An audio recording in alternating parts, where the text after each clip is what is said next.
Thanks for tuning into this episode of the Human Performance Outliers podcast with Zach Bitter. Alright everyone, welcome back to another episode of the Human Performance Outliers podcast. I'm your host, Zach Bitter, and I want to welcome everyone to this episode of the show. As a way to thank the listeners for helping me grow this podcast over the years, I'm going to continue a raffle option for all of you to have a chance to win a free consultation with me. So it's a 30-minute consultation that I will raffle off once per month. All you have to do to enter is share the episodes that you enjoy on whatever platform you find most interesting. The only thing I ask you to do is, if it's a social media channel, make sure you tag me so I see it and can save that and enter in the raffle. Or if it's somewhere else that you can't tag me at, take a screenshot and send that to me at hpopodcast@gmail.com. You can also enter the raffle by writing a show review on your favorite podcast listening platform. So if you do that, take the screenshot, send it to hpopodcast@gmail.com, and I will enter you in that monthly raffle. Also, I'm excited to announce that I launched a new group coaching option. So to go along with my personalized one-on-one coaching options and my pre-made plans that I have on my website at zachbitter.com, this year I'm starting a group of online endurance runners who want to work with me in a slightly different model. So this model is set up so that whether you're a beginner or advanced, you can join. Whether you're training for something like a 5K or something as far as a 200 plus miler, you are welcome, and this setup will help you reach your goals. The way I have it set up is, if you subscribe, you will have access to my full catalog of training plans, which range from beginner 5K all the way up to advanced 200 plus miles. Along with that plan that you're going to use, you will have access to a weekly group meeting where you can ask questions about training. You can ask about adjustments to the plan to make it more personalized to you. You can engage with the other group members if you want. We'll get you all set up and ready to really personalize that plan to make sure that you're heading in the right direction for your event. Also, you will have access to office hours, where if you have something you want to ask and you want to just hop in and ask a question, you'll be given access to that as well. I will be bringing in guest speakers who have a deep understanding of specific topics and things that we'll use to better your training and recovery process throughout the course of the year, as well as a private forum for all the members to engage with one another, share stories, share training tips, and just house a lot of the information that we'll go over on the daily and weekly basis as you're pursuing your race goals. So if you're interested in checking that out, just head to my website at zachbitter.com, go to the coaching tab. From there, you'll be directed to the team coaching option, and you can sign up for that and get onboarded to join the group. If you're interested in keeping up with what I'm up to, please give me a follow on some of my socials. Follow me on Instagram at ZachBitter, on X, Twitter at ZBitter, and check out the brand new HPO podcast handles, which are just at HPO Podcast on Instagram and X/Twitter. Of course, all this stuff can be found quite easily on my website, which is the main landing page for everything I do at zachbitter.com. Today, I have a race recap episode for you. So this last weekend, I'm actually recording this on a Wednesday following a Saturday race, I lined up at an event called 6 Days in the Dome. It's actually a really cool event as far as timed events go and ultra marathons, specifically controlled ones, go. It is done at the Olympic training facility in Milwaukee, Wisconsin, called the Pettit Center. And over the years, the event has actually grown to the degree where now they actually have a 10-day event. So it started on the Wednesday prior to when I ran on Saturday, and as of this recording, is still going on. So there are people out there that are seeing how far they can get in 10 days. There's other events included within that, including mine. They have a 6-day event. They have multiple 24-hour and 12-hour events, and they also have some 48-hour options. And I think it's just a 72-hour as well. So as far as timed event ultramarathons go on controlled settings, this is a great spot and a really kind of all-inclusive opportunity for people to reach for whatever goals they may have within that 10-day range. The other thing that always kind of draws me to this one is, for one, I've ran my fastest 100 miler there. In 2019, I ran 11 hours and 19 minutes, 13 seconds at the Pettit Center, which at the time was the world record for both 100 miles and a 12-hour timed event. And I learned during that event just kind of the extra level of maybe control you have there versus a typical track. This track is actually a little long since they built it around a speed skating rink. It is 443.5 meters. And because of the speed skating rink and the ice rinks they have in between, they keep it at 55 degrees Fahrenheit and 30% humidity. So it's really kind of set up in a way where what you get here versus most other ultramarathons is total climate control, doesn't change throughout the day, and is pinned at kind of optimal. Lights are on the whole time, so you're not dealing with like sunrises, sunsets, and changing in the lighting, which actually to some degree maybe would be welcome depending on what the person's looking at. I won't get into this with too much detail, certainly not right now, but I actually at one point I was thinking maybe I should have a pair of sunglasses just to kind of like change that like bright fluorescent kind of atmosphere that I'd been tolerating for the majority of the race. But really, it's a good setup for this sort of thing, so I wanted to take a swing at it. Also, one other value add here is, it's in the middle of the summer, so you're just not going to find a lot of optimal weather, timed events, fast 100-mile opportunities this time of year. So the fact that they pin this one in June is useful because then I can prepare and race with the level of control and kind of climate needs that I would to kind of reach for one of my faster times. So going into this race, I was coming off a pretty good training block. And if I back up even further yet, I was coming off a couple of big training blocks that I think were very positive.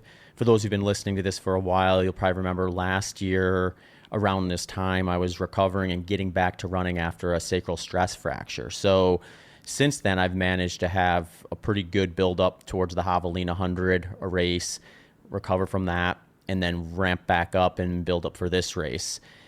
The thing that I was able to do for this build up that had been kind of vacant in my racing calendar, or my training calendar, I should say, over the last couple of years due to the sacral stress fracture and some ankle issues I had prior to that, was I sort of had to deviate from what I'd been doing for the majority of my ultramarathon running career, which is picking a couple races every year that I really want to peak for, and then including upwards to a half a dozen, maybe even 8 other ultramarathons that are usually a little bit shorter in nature as far as ultras go, so like 50K to 100K, but I can use as kind of tune-up races or progress check monitoring type things where I'm not going to go all out, but I'm going to really give myself an opportunity to practice the race day specifics that I'll be dealing with that are really hard to really do all the time in training because, for one, we're just extrapolating out quite far getting to 100 miles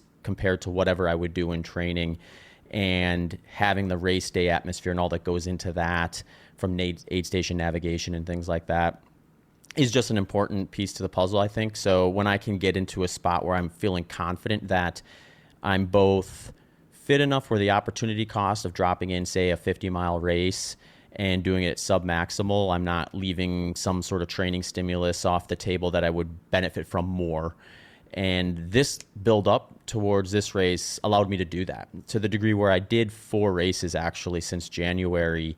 They were the Rocky Raccoon 50 mile, the J&J 50 mile, and the Brazos Bend 50K. And then I also did the Mad City 100K, which was supposed to be 100K. I actually had a rough time there and dropped out at mile 43, so I didn't get all I was looking for out of that particular event. But I did run 43 miles that day with a huge chunk of those miles kind of in like the 6:15, 6:20 minute mile range. So as far as a training stimulus and a race day setting, I did get quite a bit of value out of it from the training race kind of design and structure. So that was something that's kind of new with this buildup that I was able to kind of bring back, that I've learned to kind of value in the past, that I had to sort of back off from a little bit as I was maybe a little more injury prone over the last couple of years. So it just feels good to kind of have a buildup where I felt like I could kind of pull all the levers that I traditionally have had available to me. And then on top of that, having the build up to Javelina be also in my back pocket. So I'm building off of that versus building off a scratch, which is often the case when you have an injury or an extended time away from running. You're sort of picking up a little bit further back than maybe you would if you just have a little bit of a shorter off season due to peaking and things like that. But there's no real like clear physical limitation that's keeping you from getting back into things in a little bit of a sooner manner. So the buildup itself followed the pretty traditional. I won't get into like the real specific details because I've done other podcasts in the past where I highlight just kind of how I structure my training for 100 miles. In fact, I've got a whole podcast series that I pinned to the top of the show notes for all the episodes called Endurance Training Simplified, where I kind of outline my approach with this sort of stuff in a lot of cases. So that content's out there. It's available if you want to get into the weeds with it. But for this, I'll just kind of share kind of where I maybe like tweaked things specifically towards my needs and for this specific buildup and kind of how that flowed. So the overall kind of approach was right on with what I would normally do, where I'm looking at this through the lens of there are going to be different intensities or different workouts that I think are going to be important levers to pull in the time frame I'm going to take to build up for the race itself. Then once I kind of gather what those are, they will present themselves in which ones are more least specific to the intensity I'm going to race and which ones are more specific. So from there, I start to order them in a way that follows that least specific to most specific approach. So as you can imagine, with something like 100 miles that's quite long as far as endurance events go, I'm doing things like short intervals, long intervals, speed work development type activities earlier in the plan. And then I may not be removing them altogether, but I'm definitely pulling back on the amount of volume and emphasis I put on them as I get into kind of this final phase of the training cycle where I'm really trying to do the things that are most specific to what I'll be doing on race day. So for the Pettit Center race, I was going in there with the mindset that if things went really well, I had the opportunity to run my fastest 100 mile. With that means I'm running a lot of miles in the mid to high 6-minute range. If you look at my pace for my fastest 100 mile, I averaged 6 minutes and 47 and a half seconds per mile. So it means getting on a track, doing long runs there, and kind of targeting that intensity or that pace. Not necessarily exactly, but like within like a range within there, so that I'm really practicing the specifics, the fueling and everything that kind of goes into that. So I definitely had that element, and I did quite a bit of posting on my Instagram page about some of those long runs. I had a couple training like weekend blocks where I did a pretty healthy amount of volume at kind of goal race intensity. I did kind of a fun little gamification of one of them where I had 3 long runs in a row that were supposed to be between 2 hours and 45 minutes and 3 hours. So the pacing just worked out to be that I could kind of hit a marathon in that time frame. So I did like 3 days, 3 sub 3 hour marathon thing on there. So I've got a lot of kind of data and specifics on my Instagram page about that particular block. I also had a weekend where I did a 50K and at goal race pace on Saturday, and then on Sunday I went back out and did I think another 28 miles or something like that. So I kind of had, rather than 3 days, 2 days, but a little longer in each of those.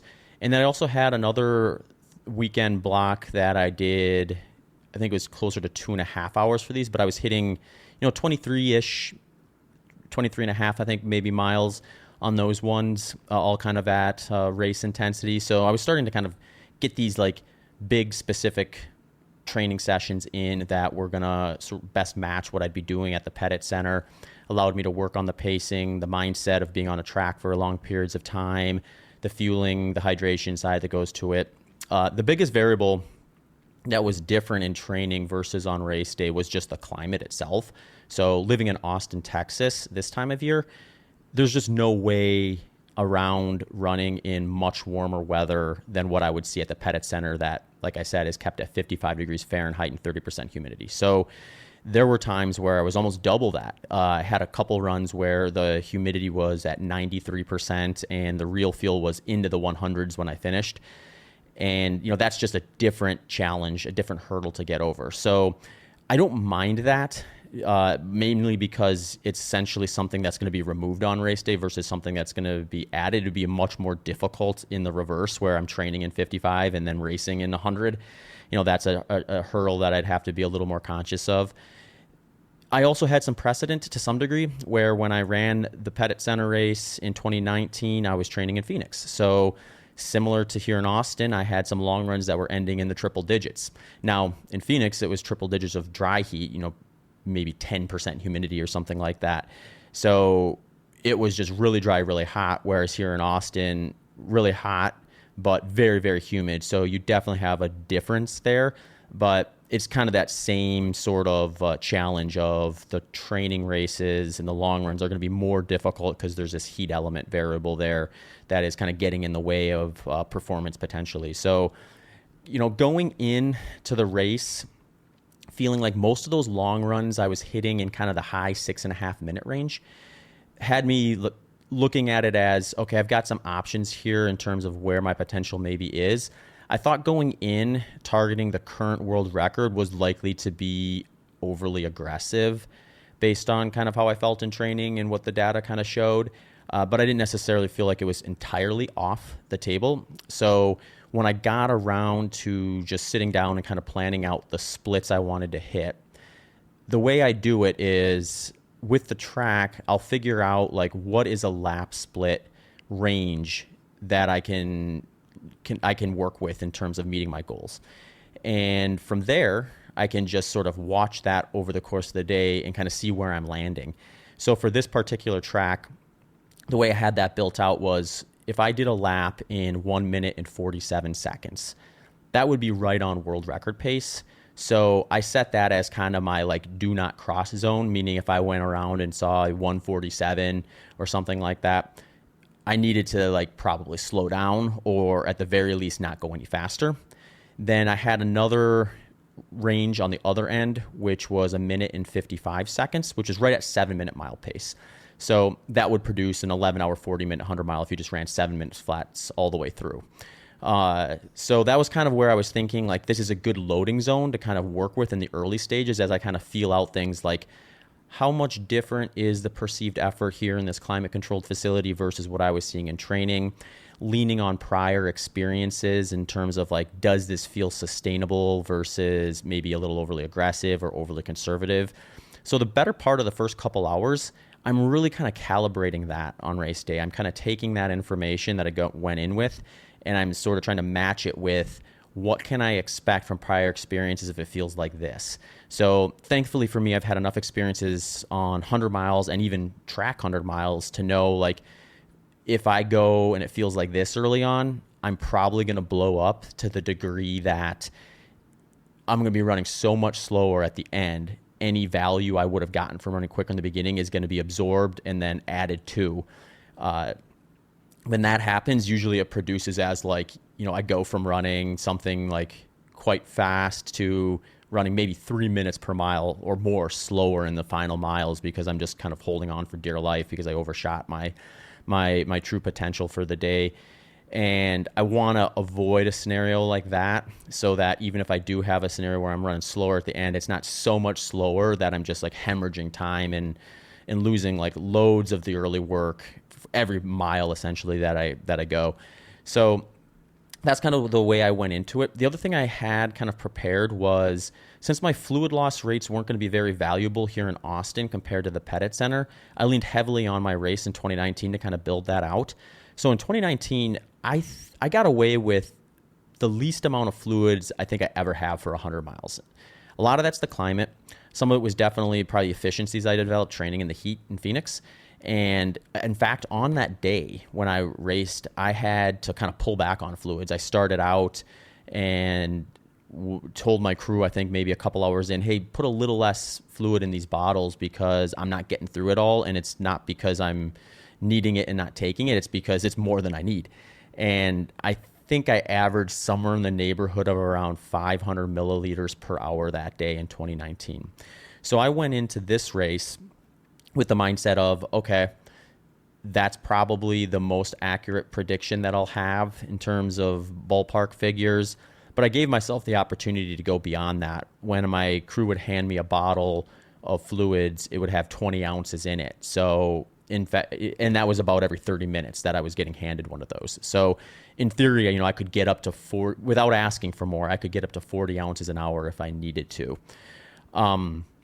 We'll get into that a little bit more when I talk about just like the specifics on race day. I want to kind of go back and touch on kind of the build-up stuff and kind of how I structured things before I get into that in any detail, though. Hey, folks, just a quick reminder that this podcast sponsors include S Fuels. They have a 15% offer for you. Element Electrolytes, they have a free sample pack offer for you. John G Apparel has 10% off. And Delta G Ketones has a 20% off and free consultation offer for you. Links and details can be found in the show notes and the episode landing page. You can also check out a full description of how I use all of these products in my own training and racing at the end of this podcast episode. So with the kind of the buildup that going through kind of the first part of the year into kind of the late winter, springtime frame, I was doing a fair bit more speed work than normal, than I should say when I was peaking. And the biggest difference I had for this was I was a little more creative with the workouts. So for those of you who've listened to my prior workouts, you'll know like I like short intervals and long intervals as kind of the structure components of speed work. Short intervals pinned to VO2 max, long intervals pinned to lactate threshold, short intervals 1-to-1 work to rest ratio. I lean heavily towards 2 to 4 minute time durations for those.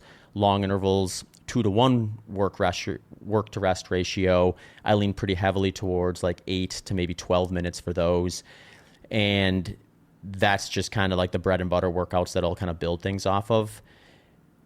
I'm really comfortable knowing these intensities now, so that allows me to maybe get a little more creative with a structure if I feel like it's going to just be a little more exciting to do the workouts and things like that, or in this case gives me the opportunities to jump in with a group versus just doing it all on my own. So here in Austin, I do have the opportunity to train with a group called Rogue Running, and they've got a group of runners that are doing workouts typically on Tuesday mornings, sometimes Thursdays, and then at times on Saturday they'll be doing some like marathon pace type work embedded in their long run. So I wanted some of that kind of teamwork in the speed workout for this build up. So I ended up jumping in a fair number of workouts with that group, which just meant kind of following their structure or targeting the workout option they had for the day that I could manipulate enough to kind of hit the needs I had, but still maybe deviate from what I would normally do, but also get the advantage of being able to run and do those speed sessions with others. Another kind of key speed workout session that I did a little bit more of than I normally would were these workouts I call fast finishes, where rather than just kind of sitting on, say, a long interval session and doing that 2-to-1 work to rest ratio, long interval structure, I was saving it until the end of the run, and then I would kind of do more of a progression run, or I'd speed up and kind of work towards threshold during the end of the run. So if you're doing a lot of those type of workouts, the negative there is you're sort of moving through some intensities, which isn't necessarily bad, but if your focus is to like really pin a specific intensity, there's some kind of risk there in terms of are you actually hitting the volume you're looking for at the goal intensity? And if you're doing them at the end of the run, are you potentially losing quality because you're maybe heading into the quality section of the workout near the end and you just have a higher risk of not feeling good on that and then not hitting the paces you need? I was confident enough that I was going to be able to hit what I needed for those, that I wanted to really lean into the idea of, okay, I'm running these, they're usually around 90 minutes at a base intensity, and then at the end do my faster stuff, kind of progressing towards threshold intensity over maybe the last third at most of that 90-minute run. And the reason I liked that was because I really wanted to hammer home in my training just this sensation of, all right, I've got some training fatigue in my legs from this run and the prior runs and things like that, but I can actually kind of get up for and nail this training session and hit these harder miles when it's a little harder. And I think just having that in close proximity to the race does train your mind to feel a little more comfortable to when you get to a point in 100-mile where you're sort of kind of feeling like I'm ready to concede at really trying as hard as I think I can and just getting through this to, like, even if my paces are slower, I can still maintain that same kind of relative perceived effort intensity and tough it out. So I wanted to really reassure myself that I was going to have that tool available to me, because it's just been a while since I've done a track 100-miler. And I know from prior experience, these track 100 miles are just a different psychological battle. They are just, the way I like to describe it is, when things go wrong on a track, it's so obvious because you have lap splits and the terrain did not change. So there's really nothing to blame other than yourself. So you end up in a situation where it's really easy to get negative and think like, oh, I just ran 2 seconds slower that lap. That must mean I'm falling apart. Maybe I should concede. And you just let that negative voice kind of creep in. There's just a lot more opportunities to do that. So when things go wrong on these track events, they spiral very quickly. And I think they present less opportunities to sort of rebound because of that. So you can kind of find yourself in a situation where in hindsight, you look back and you're like, oh yeah, I think I might've given up a little earlier than I normally would in that race. And sometimes I just think that's that kind of monotonous track type, mentality that it places on you, being the situation it is, versus doing something a little more scenic on the trails or even longer loops. So I wanted to make sure that since I hadn't been doing those type of events anytime recently, not to the 100-mile duration anyway, that I had a little bit of an extra bit of training experience, kind of pushing hard when it was feeling a little bit more challenging than it would be normally. So I did a lot more workouts with that sort of a structure than I normally would. And I felt it did pay off on race day. I felt like if I want to look at some of the biggest positive takeaways from this event, it was when I was presented with something negative or a difficulty, I spent very little time obsessing over it. I spent really no time considering maybe I should drop out. That was really not something that crossed my mind. And a lot of times on these track events, it's really not if you're going to consider dropping out. It's kind of like, when are you going to consider it? And then how do you kind of get past that? That thought process, although I was totally aware I could drop out, it was really never something I was really battling. So, I find that to be just like an interesting thing that occurred during this event that I look back at and think of just like, okay, I was just a little sharper mentally than maybe I've been in the past in order to kind of like navigate some of those lower points during the day. And to what degree that sort of training structure had that versus just now being 38, have been doing these things for a while, I sort of have a little bit of a better blueprint of kind of how things go, how you feel if you end up dropping out too early in the days and weeks following, and that sort of thing. But anyway, it was the way I wanted to do it, and I actually really enjoy those type of workouts too. So it was a fun way to kind of, I guess, gamify the speed work part of the training plan, and get the value from the psychological side too. So those workouts were mostly positioned sort of in the middle of the training block, right before I got to the final phase where I was going to focus more on long run development. Although I did keep an element of them in. I would say if I deviated from my normal structure for this 100-miler a little bit more than traditional, is I did keep some speed work in a little bit longer. And that was never more than like one session per week. And it was oftentimes similar to what I just described, where I would embed it into another run and kind of do it near the end and just get some faster miles in near the end of a run when I was kind of far enough removed from a quality long run that I didn't feel like I was treading on that, nor was I still kind of bouncing back from it. So that oftentimes meant like midweek or something like that when I was between like the weekend sessions.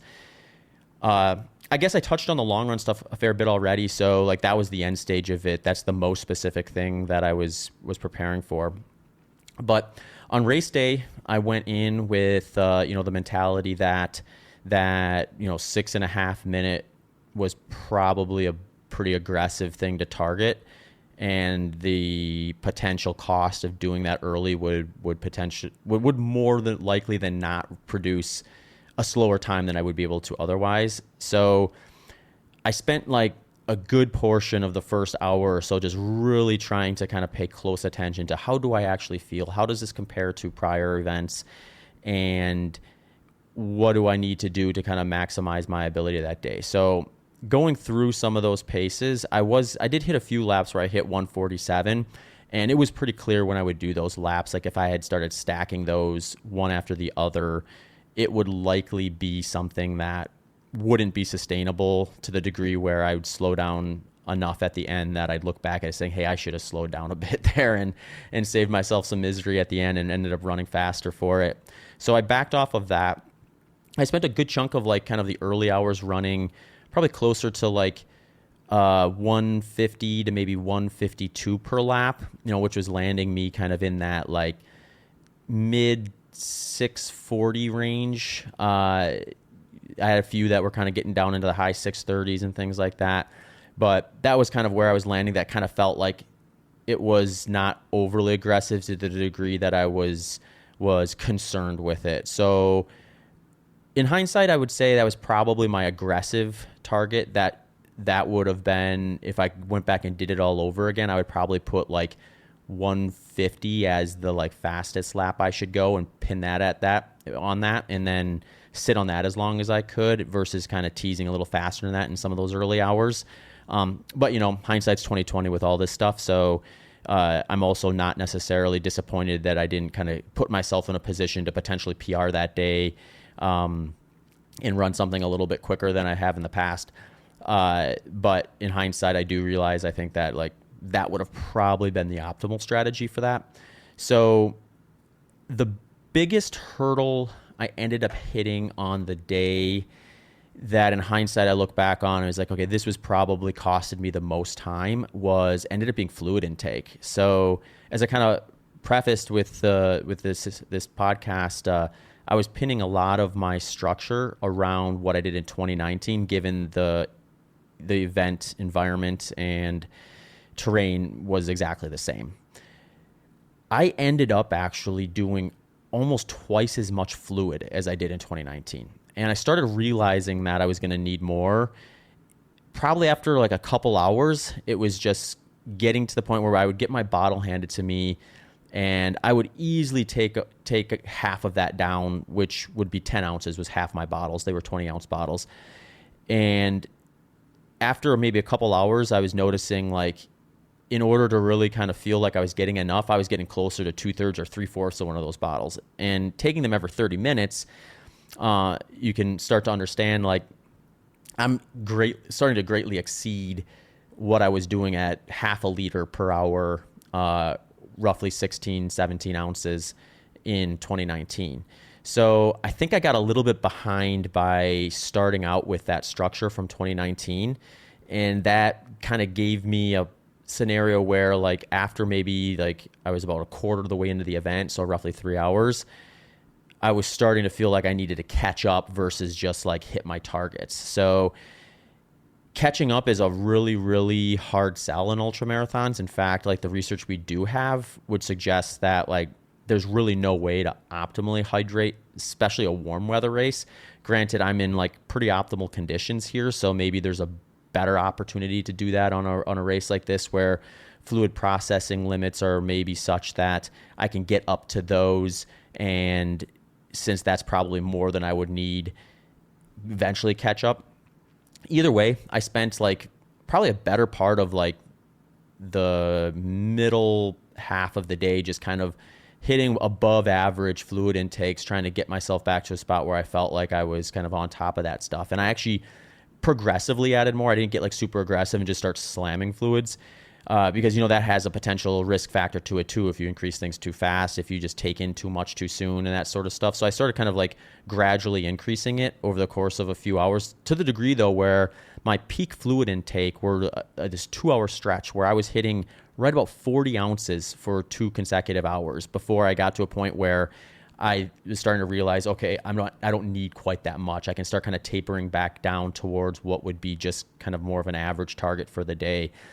And that was just surprising to me, because then I was basically doing all 20 ounces of those bottles for each 30-minute interval for those 2 hours. And that got me back to where I needed to be for the most part, but not without like a cost with, probably performance and just the logistical hurdle of knowing you kind of have to like be doing that opposed to what would be optimal. And then also the cognitive load that you get when you have something that you have to tolerate or account for that you weren't otherwise doing. So that led me to kind of a spot where, like, kind of when I got midway through the race, I actually split 50 miles in 5 hours and 37 minutes, which in hindsight was a little too fast given how things played out. But it got me to a point where I was also able to kind of ride out a little bit of a storm, so to speak, from the fluid side of things, and kind of keep the wheels together enough to still have a solid day and come in under 12 hours. I ultimately finished in 11 hours and 51 minutes. So my second 50 was a fair bit slower than the first 50, but not to the degree where I was blowing up. I was just clearly slowing down. But I was getting to a point where I was starting to fall off that kind of back end goal of 1 minute and 55 seconds. So I was starting to see more like 2+ minute laps.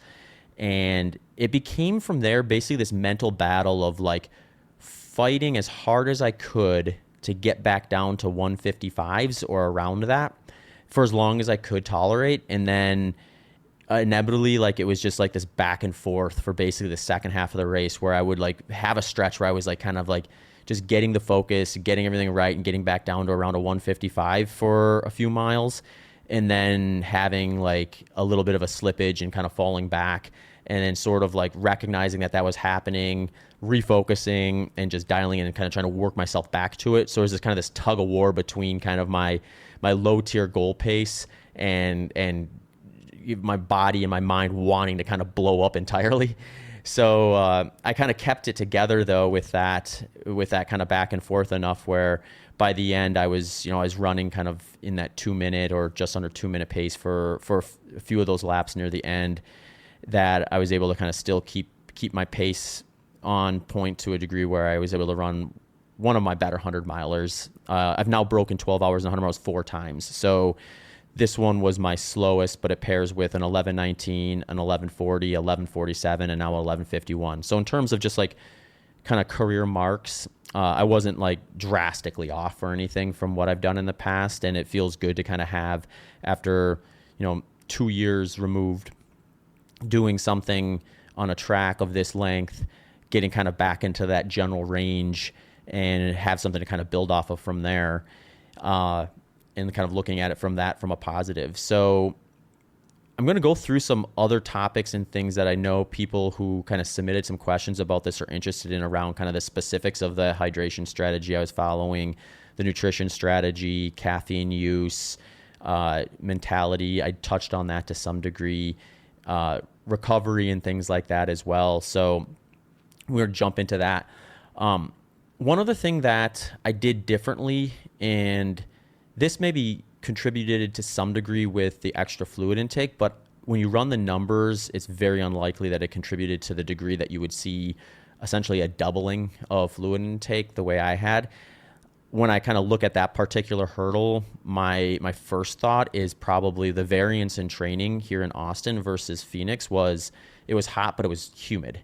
And the Pettit Center leans dry at 30% humidity. So the efficiencies maybe that I was able to acquire training in the very dry desert just might have put me in a better position to tolerate less fluids, and I just didn't have that relative adaptation or skill due to the humid training. So that's one thing. The other thing that could potentially be part of this is I did target a little more carbohydrate for this race. So this was something where I was willing to run an experiment out of mostly just curiosity and deviate a little bit from my historic 100-mile fueling strategy. So historically for 100 miles, I'll usually target somewhere around 40 grams of carbohydrate per hour. And the context with that is I follow a low carbohydrate diet, rarely strict ketogenic, but a low carbohydrate diet in my day-to-day life. So my fueling needs on race day tend to be a little lower than what you would typically see recommended. But I've had the lab tests done to kind of confirm that those are fine targets for my fat oxidation rates. All that stuff, though, is on paper. Like there's a lot of interesting stuff when it comes to carbohydrate fueling in terms of things like how it impacts perceived effort and stuff like that. So I was curious enough to maybe like ramp that up a little bit. And as long as I didn't feel like a digestive issue was at play, see what would happen. So I actually ended up taking in a bit more carbohydrate than I normally would for 100 miles. And since carbohydrate intake is dependent on fluid, you're going to get like 3 to 4 grams of fluid required to process a gram of carbohydrate. So if you increase your carbohydrate intake, you're also likely going to increase your fluid needs over the day. So maybe there was a little bit there. If you run those numbers, though, we're looking at a few ounces per hour, not nearly to the degree that I saw. So there was clearly something else at play there from a fluid need standpoint. But from the fueling side of things, my setup for the day was I was going to lean really heavily on this product called S-Fuel Zone 5. They come in these like little pouches that have 300 calories in one. So it's like a super convenient, easy way to get in a decent amount of calories over time. I'm never taking in 300 calories at once. So what I would do is I would have on like a 30-minute interval, I would have my crew hand me one of those pouches. I'd open it up. I'd take in some of it, usually between a third to a half of one of those, and then I would give it back, and then they would give it back to me 30 minutes later, and I would kind of go by that. And I also was taking in Delta G ketones that I've been playing around with quite a bit for the last year and a half, and I had a strategy in my training long runs that I really liked, which was I would abstain from them before the race, but once I'd get an hour in, I would take kind of small hits of that versus full servings. So one of the Delta G ketone performance bottles that I use is like 28 grams of ketones and about 180 calories. So I was getting handed that at the top of every hour starting at hour 1, and I would take usually about a quarter to a third of that bottle and then kind of redo that every hour versus taking like the full serving and waiting a longer period of time to do it. And then the other thing I had from a fuel standpoint that was sort of my plan B fuel strategy was have some options that I can play around with that I'm not concerned with because they've worked in prior races or worked in training, but give myself some options to choose from. I think having options in a race like this that's really monotonous is valuable because then if something just stands out as motivating, you've got it there. So my kind of alternative fueling options for the day was actually I had some granola bars. And so if I had like a solid food option, if I wanted something that wasn't liquid based, and then I just had diluted Mountain Dew as the other one. So it was just like one of those 20-ounce soft flask bottles that was like half water and half Mountain Dew. And really the only other thing I had was electrolytes. So I had Element blended in with my fluids to match my electrolyte loss, which is 614 milligrams for every liter of water or sweat I lose. So I had all that matched up with fluid intake. When I would take in fluids, it was built out to the match that. Numbers for that, I ended up for the S-Fuel Zone 5, I ended up taking 6 of those pouches over the course of the 12 hours, which is 1,800 calories of basically straight carbohydrate for the most part. Delta G, I ended up having 450 calories of that. That comes out to about 2.5 of those bottles. The Mountain Dew, I ended up having about 750 calories of that, which was, I think, around, if my math is correct, around 1.5 liters worth of Mountain Dew. And then the Element was matched to the fluid intake. So, and no calorie count for that. So it was distributed a little awkwardly, I would say. In hindsight, I think I would have maybe evened this out a little bit. I ended up doing a little bit more early and a little bit less at the end.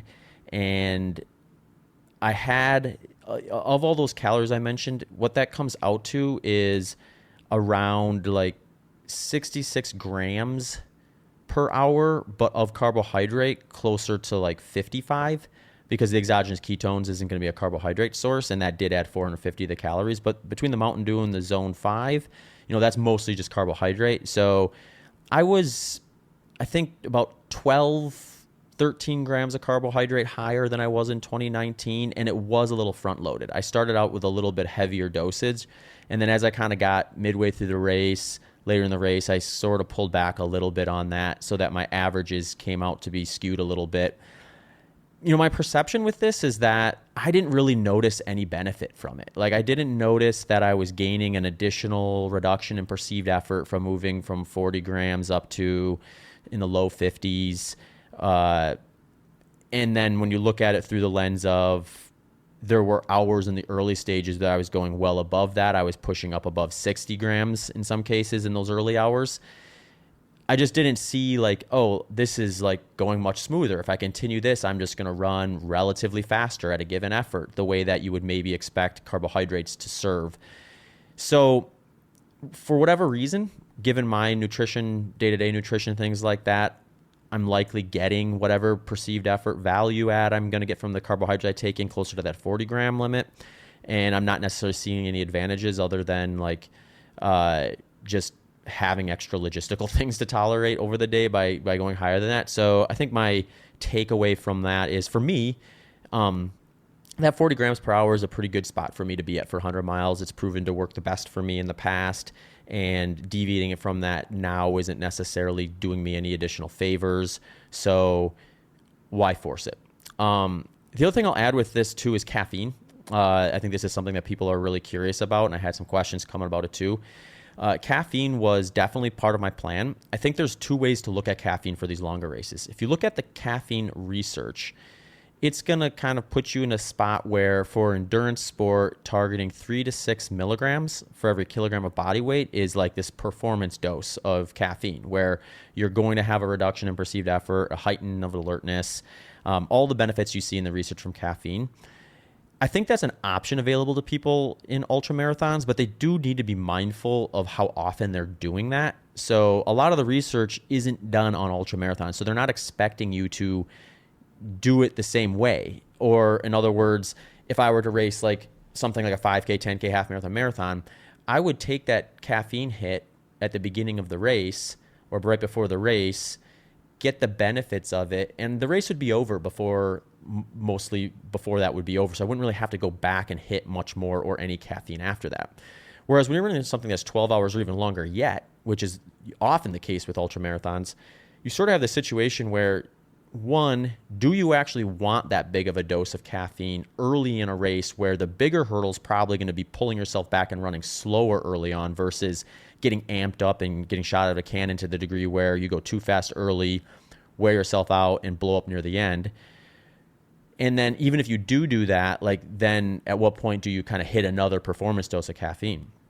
So I tend to kind of deviate from that strategy and go with more of a do everything you normally would kind of in the morning, which, I drink coffee in the morning usually. So I woke up the morning of the race and had a cup of coffee with my pre-race nutrition, and then kind of went about the morning before the race. But then after that, I didn't have caffeine until 4 hours in. And then I started taking in caffeine at a much lower dose. I would do like maybe 70 milligrams or so per hour after that. So I was getting most of my caffeine from a product called Primed by S Fuels. They come in these little packets, and I would just have those. I actually had a concentrate of that in a soft flask bottle that had, I believe, 7 of those packets in there. And then I was just taking like small pulls from that with my fluids starting at hour 4. And I like that strategy because that lower dose of caffeine for me, it doesn't put me in a position where I feel like I'm amped. It does give me a little bit of a heightened amount of focus though. So like as I start to kind of like drift away and lose track of things because it's like, oh, here's another lap, here's another lap, here's another lap. It sort of kind of like zones me back in and think, okay, what's the pace I need to hit? Let's focus on this next stretch. And it really allows me to kind of stay a little more like dialed in, and doing it in lower dosages gives me that. And then I can kind of spread it out through the remainder of the race without having so much caffeine that I'm overdoing that.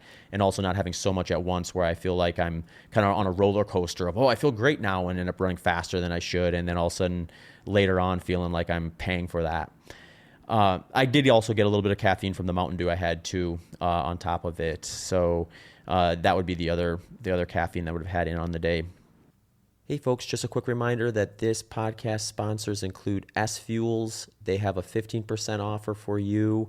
Element Electrolytes, they have a free sample pack offer for you. John G Apparel has 10% off, and Delta G Ketones has a 20% off and free consultation offer for you.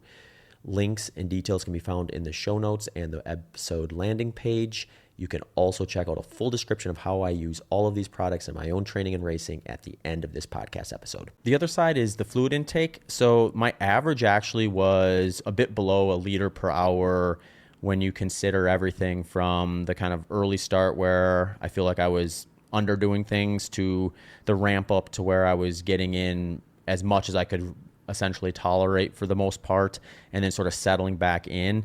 That landed at around 30 ounces of fluid per hour, which, for me ends up being about between 5 to 6 packets of element electrolytes within that fluid that I would have had over the course of the run itself, because I'm going to be doing about a packet of element for every 2 liters of fluid I take in, just to meet that 614 milligram per liter of loss that I would have over the course of a race or a training session. So that's kind of the nutrition, caffeine, hydration side of that sort of stuff. I mean, obviously in hindsight, I would have probably tweaked a few things. I would have maybe done a little more of a blend between the zone 5 early on and something else at lower numbers, and then kind of stayed a little more consistent from one 30-minute stretch to the next, versus feeling like I was like overshooting early and then kind of catching back or tapering back off near the end.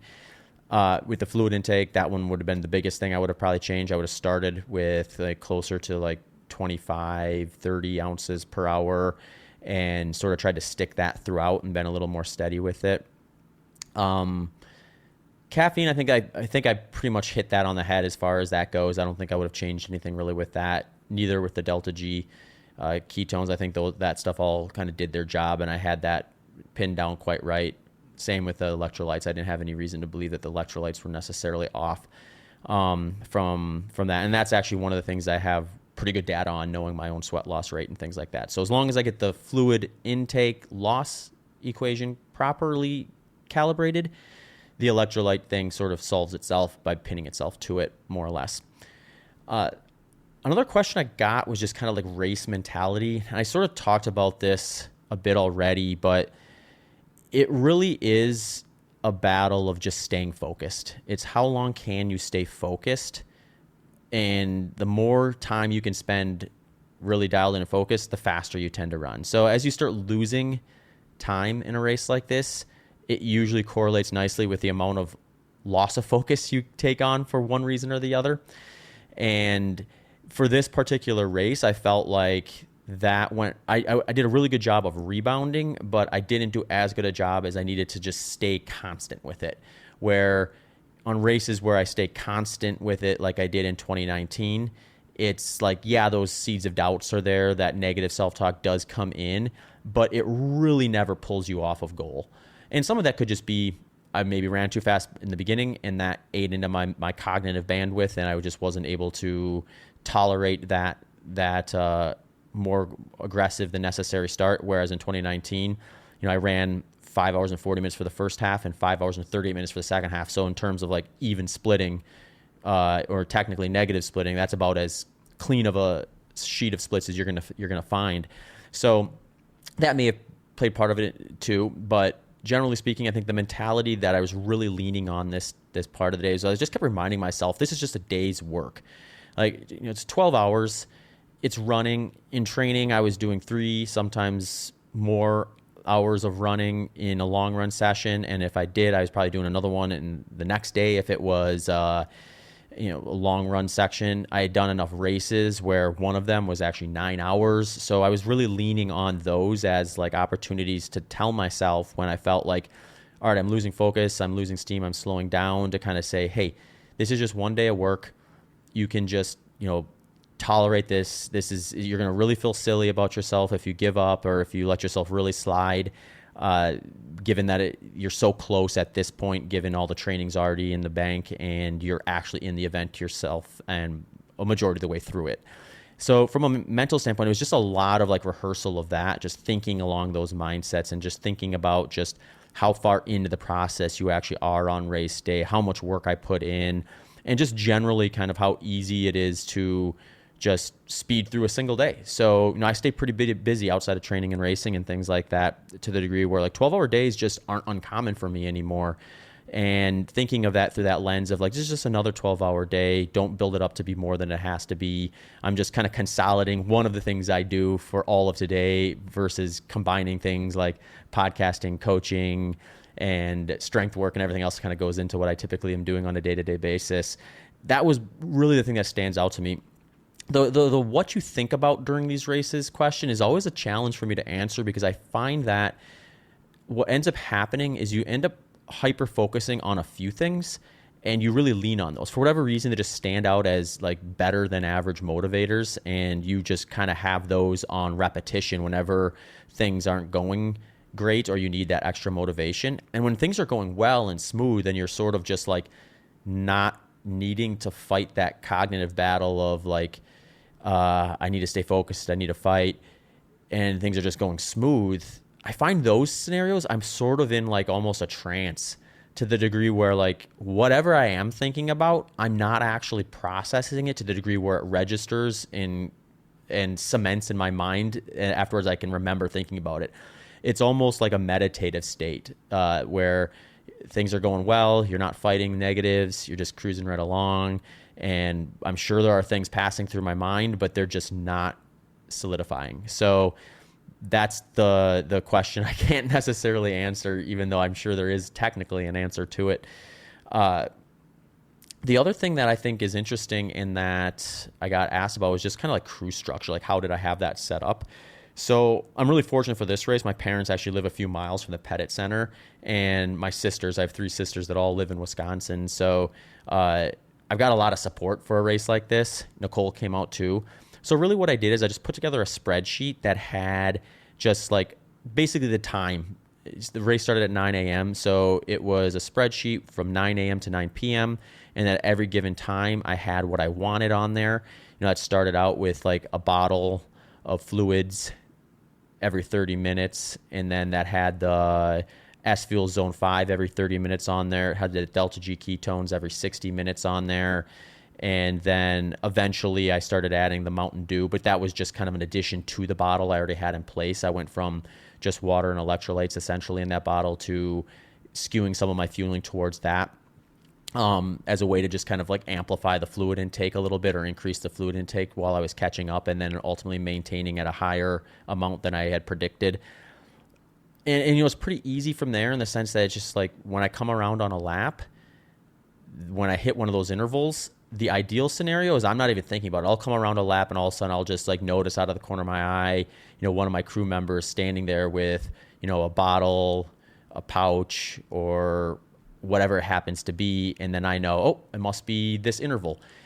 I really like that structure, because what it does is it removes the cognitive burden from me, especially when things are going well. So when things are going well, I'm essentially just behaving as a robot and doing what I'm told, versus trying to cognitively figure out what I want and need. And I find that that helps me stay focused longer. It gets more difficult, and this is where you can have like exponential issues probably, is if things aren't working and you have to pivot to a totally different plan, that's where you have to start telling your crew what to do, because your crew has that script, but if you're going to deviate from it, then you need to tell them to deviate from it. So there were like, I wouldn't say there was a lot, but there were deviations where, like when I switched from just the fluid and electrolytes to the fluid and a little bit of Mountain Dew, you know, that was something I had to instruct. So once I kind of got them in the rhythm of knowing that's what I want, then I could kind of get back to that sort of structure of just, oh, we're at a 30-minute interval, there's the bottle, grab it, and just know, okay, it's half water, half Mountain Dew. That's what's working right now. Let's keep going with it. And then, you know, at the end of the race, you definitely, even my best races, I'll have small little deviations that I'll use for either motivation change or just sounds good and you wouldn't know until you're in the moment. And so things like near the end of the race, there was a spot where I was just starting to crave plain water for one reason or the other. So I just asked, I was like, can I get some plain water? Or another one was, I started asking for like this wet towel so I could just like wipe my hands off, wipe my arms off, wipe my face off. I think this was partly due to just, you know, the stickiness you get on your hands from like the fueling strategy and the hydration strategy, but also since it was so much drier in there than I'm used to training in the humidity, it felt so good just to wipe my face off with something damp and wet. And it was almost like a cooling effect, it felt like too. So I started asking for that probably half a dozen times over the course of the last half of the race. Not something I planned to do, but something that presented itself as like a really good strategy. But again, since it wasn't on the script to happen on default, I was requesting that. And then that's just kind of like a little more cognitive load you have to kind of dedicate towards something else. So the way I like to describe this is like the closer you can get to accurate with your crew and with your plan, the less thinking you're going to have to do. And that's going to likely give you a little bit of extra mental bandwidth at the end of the race to maybe push harder and run a little bit faster. So the other thing is just if you have a crew that's more than one person, giving them jobs or shifts can be useful too, so that they feel like they're not just like bombarding you with stuff or asking questions. They know what they're supposed to do and they're comfortable with it, versus feeling like, oh, he might need something, maybe I should ask, or should you do this or should I do this? Stuff like that I think makes a difference, so that you're not being asked as much during the race to manage that side of things. That's how I would describe this. And obviously this is a pretty unique situation, given that, you know, I was seeing my crew every 443.5 meters on a race like this. So ultimately, I got to a spot where, I finished 11:51, like I said before, fourth fastest 100 mile I did. I kept going for the 12 hours because there's also that, and I got 3 more laps in after that. So that comes out as like just under 101 miles, which is my third furthest I've gone in 12 hours. Kind of where that places me historically, it gives me the 4 fastest 100-mile times in U.S. history. This event would have produced the 3rd furthest 12-hour in U.S. history, and the 100-mile would have placed me, I believe, 15th overall worldwide from times on 100 miles. Obviously, ultramarathoning is a very diverse sport in the sense that we have like a huge range of different distances and terrains and things like that, and this is just one element to that. But there is some really interesting history with the 100-mile event that actually dates back into the 1700s. In fact, I was given a book that has a series of them, and I have the first one that kind of has the origins of the 100-mile and how it was done. Kind of in those early years in the 1700s and then through the 1800s and the early 1900s. And I'm looking forward to diving into that and kind of learning a little bit more about things that maybe I haven't seen over the years by just kind of engaging with the sport the way I have. So now I'm kind of in that like recovery mode. So I did get some questions about recovery and nutrition post-race and things like that. So I play it by kind of intuition to some degree, but I do have some kind of like hard, fast rules more or less, where I'm like, okay, this is what I need to be mindful of, so I don't find myself in a situation where I'm getting back into things too soon and forcing things that don't need to be done and ending up hurting myself down the road. So one of those is just kind of the return to running.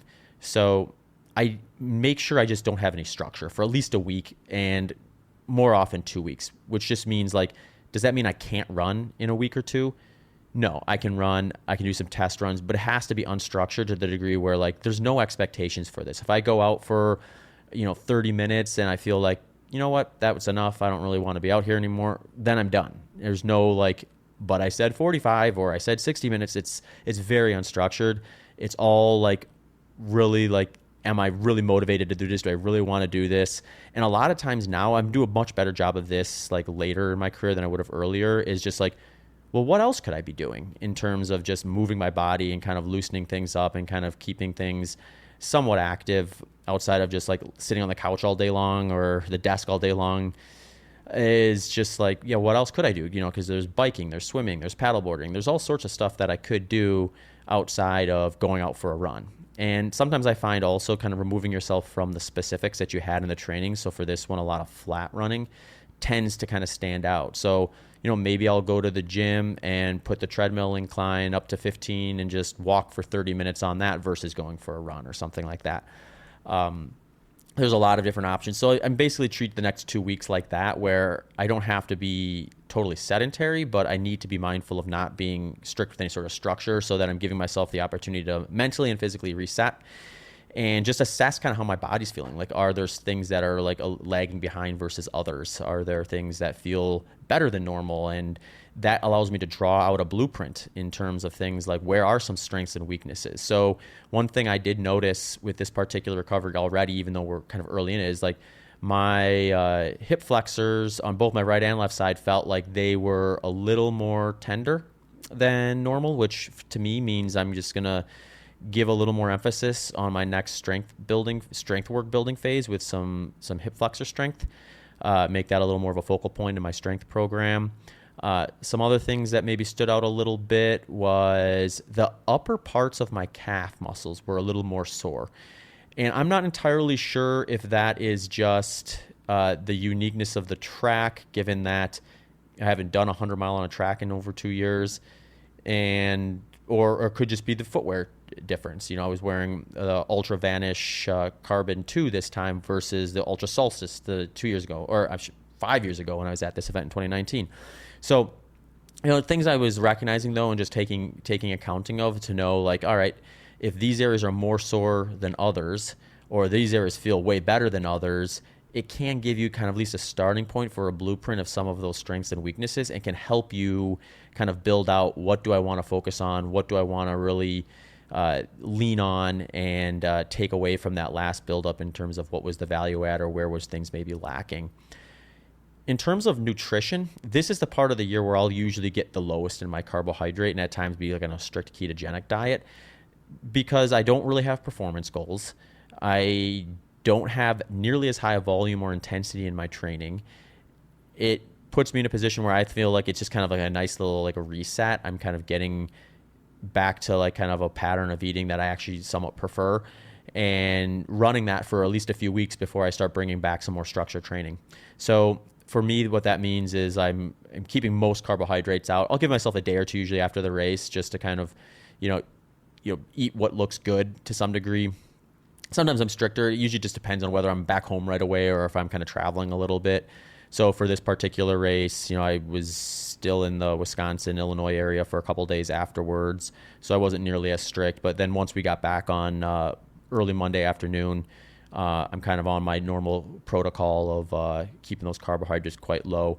I actually do have a podcast series that I recently released that highlights my kind of nutrition protocol for people who are really interested in the deep dive of what I do in off season versus a base building, speed work development, and long run development. That series also is pinned to the top of the most recent podcast episodes, including this one. So if you really want to kind of know what I'm doing on those and get into a little bit of a deep dive of the actual food groups that I'm targeting on a routine basis and how I'm distributing macronutrients and things like that, that is the series to check out. All right, I think that's everything I got on this one. If you have any questions or follow-up stuff, feel free to shoot them my way. Happy to kind of talk about any of this stuff with people who are interested in kind of the uniqueness that is timed event, short loop, ultra marathon, and things that kind of went into the event this year at 6 Days in the Dome.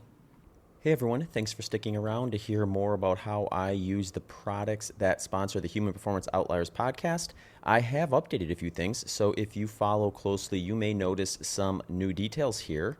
I have taken a lot of time identifying these brands, and I'm incredibly grateful that they have provided a product that I use routinely and are also interested in supporting my work here at the Human Performance Outliers podcast. So here is how I use them. S-Fuels is a product that follows a principle of right fuel at the right time. For me, this means I can anchor my nutrition in a fat-dominant way, but not neglect the powerful application of carbohydrates when they are needed. Their product lineup maps the low-carbohydrate dietary protocol that I have used for endurance since 2011. Here's how I use some of their product lineup and some of their second-generation products that they've just recently brought to market. First is their Zone 4 and Zone 5 product. I use these for intra-workout and race carbohydrate targets. I will use the Zone 4 in less glycolytic settings that still benefit from some carbohydrate, and Zone 5 for workouts that I prefer, workouts and races where I want to maximize my carb to other fuel source exogenous inputs. In short, I prefer Zone 5 when my carb inputs are at their highest and I want to kind of go straight to that source. Zone 2 is a fat-based powder that uses C8 and C10 MCTs that are combined with L-glutamine. I use this for lower intensity workouts to help promote higher fat oxidation rates without neglecting energy deficits. So in short, if I'm doing something longer and I want to keep carbs out, but I don't want to have a huge calorie deficit, Zone 2 plays a great role there. Revival is a post-workout race protein powder that I can easily add to some yogurt or a low-carb smoothie to quickly jumpstart the recovery process. I will use a product like this most often when I'm completing training sessions and have a lower appetite or desire to eat solid foods right after, but want to get a jumpstart on replacing some of the stuff that I left out there. Primed is my go-to caffeine source for training and racing. It combines green tea extract, L-carnitine, taurine, and B vitamins, which all combine to help support energy production, fat metabolism, and reduce perceived effort. Life Bars are a product that have been one of my favorites on the S-Fuels lineup for some time now, and they are a great combo of healthy fats and protein that I can have prior to a big training session, race, or simply as a snack on heavier training days. Grain-free breakfast cereal is something that I can sub in for just about any time I would have put granola on something when I was a more moderate high-carb person. So this is a good substitute for that. Oftentimes I will put it on top of things like yogurt as a topper or something like that. If you're interested in more details about their product lineup, the science behind it, and everything else, head over to sfuelsgolonger.com for up to 15% off your next order. And stay tuned for some product giveaways and promos over the course of the year. I got introduced to Janji last year and have really enjoyed having some of their products in my running and gym rotation. Janji makes pants, shorts, outerwear, tops, and accessories. Janji apparel is made with durability in mind and is backed by a 5-year run everywhere guarantee. Each design is informed by a different part of the world through collaboration with local artists and in partnership with clean water nonprofits with whom they have contributed over $1 million donated to clean water solutions. Some key features that Janji really focuses on is lightweight, breathable, moisture wicking, odor resistant, thermal regulation, and a super soft and flexible material. Here are the products that I've been using a lot so far this summer. I'm still going with the AFO middle short for very light, breathable training sessions where minimal pockets and extras are not desired. So think a very humid summer training run where I want as little on as I can get away with and feel like it's not getting bogged down with a bunch of sweat. The 5-inch multi-short. So I'll sub this one in for sessions where I do want a bit more storage capacity that is placed in the right areas or the right spots. So think things like where I put my phone, does it sit nicely? Or is there a spot to put my key where it's not flopping around or poking me in an awkward place or things like that? So I really like the 5-inch multi-short for that sort of a training session.